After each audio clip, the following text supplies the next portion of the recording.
Ini hari yang sangat spesial untuk kita semua. Meskipun minggu-minggu yang lain pun minggu yang spesial, tapi minggu ini sangat spesial. Karena apa?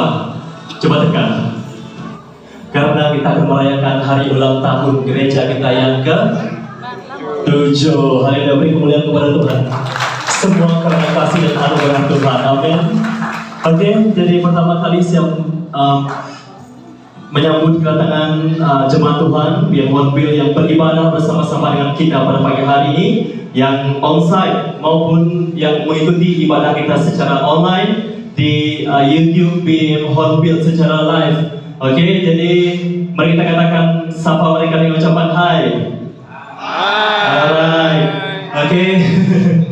Nah, itu dah. Oke, jadi seterusnya saya welcome jemaat yang pertama kali yang beribadah bersama dengan kita. Boleh saya tengok di manakah Anda? Boleh bangkit berdiri dimanapun Anda berada. Di sebelah kiri, sebelah kanan.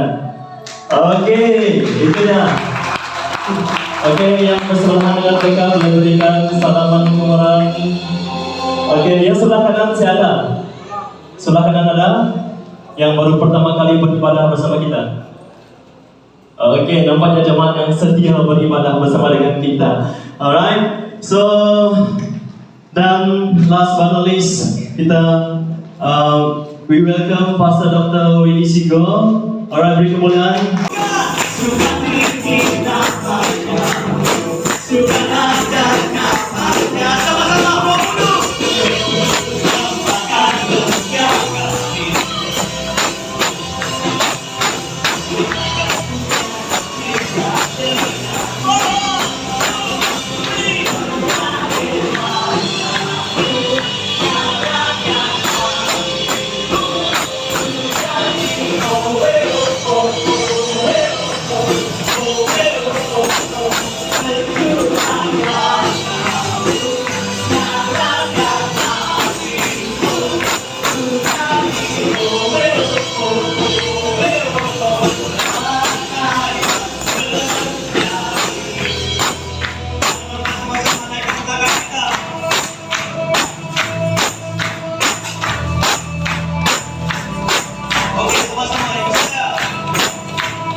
Kalau kita tidak akrab pasti kita curiga, betul?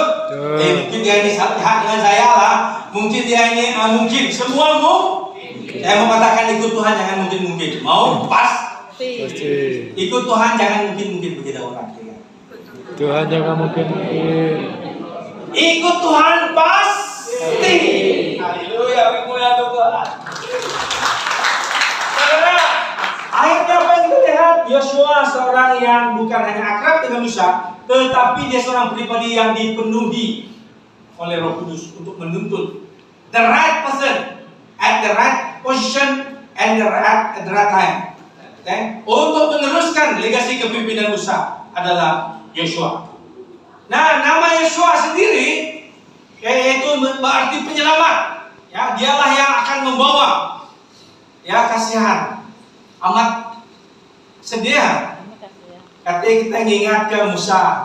Sepatutnya dia boleh, tetapi karena satu dua hal dan Musa tidak mengikut arahan Tuhan, akhirnya yang sampai ke seberang tanah Kanaan adalah Yosua. Nah, ini hati-hati saudara. Sebab itu kita harus belajar dalam hal ini. Nah, kita terus lihat pengertian daripada tema kita ini, breakthrough menurut Kamus Dewa, ya, yang berarti yang didefinisikan seperti menerobos, meredah masuk hingga ke sebelah. Jadi kalau kamu lihat film-film sekarang ini banyak, sebelah sudah ada. Seolah-olah dinding itu tak ada. Ya, kalau boleh kita katakan itu adalah satu kemampuan berada di dimensi yang baru. Dalam bahasa yang sederhana, hidup kita hari ini harus berubah daripada yang semalam. Amen. Hidup kita hari ini harus lebih baik daripada yang semalam sebelum ini. Amen. Ini yang dinamakan breakthrough. Kalau kamu seperti itu juga, kalau kamu statik saja dalam hidup mengikut Yesus, maksudnya hidup kamu belum mengalami breakthrough. Oleh itu, saudara, kalau kita melihat konsep ini secara rohani adalah sangat simple, ya. Kelihatannya easy, tetapi kita mampu untuk mengidentify apa kehendak Tuhan.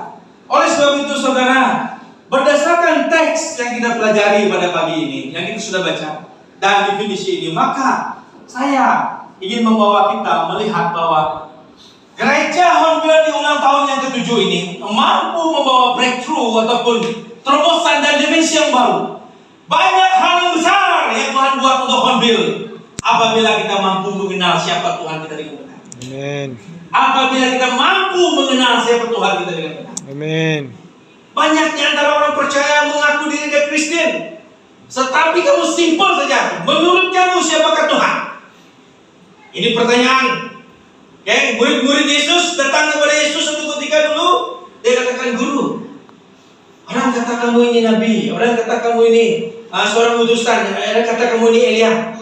Menurut mereka, saudara, ada banyak orang Kristen gagal dalam kekristenan dia karena dia ikut kata orang. Saya ulangi statement ini. Ada banyak orang percaya struggle dalam hidup dia, kecewa dalam mengikuti Tuhan karena dia ikut kata orang, bukan ikut apa kata Tuhan. Satu pengulangan dalam teks Alkitab.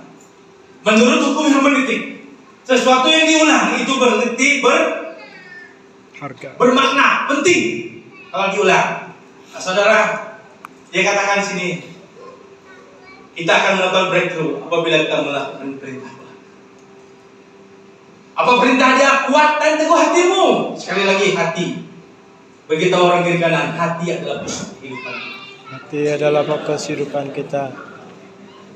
Bukan karena nama baik kamu, bukan karena wajah rupa kamu, bukan karena hebatnya kamu, tapi karena hati kamu, maka Tuhan berkenan kepada kita. Amen. Oleh sebab itu, saudara, jagalah hati kita dengan segala kewaspadaan dalam firman Tuhan di dalam Amsal.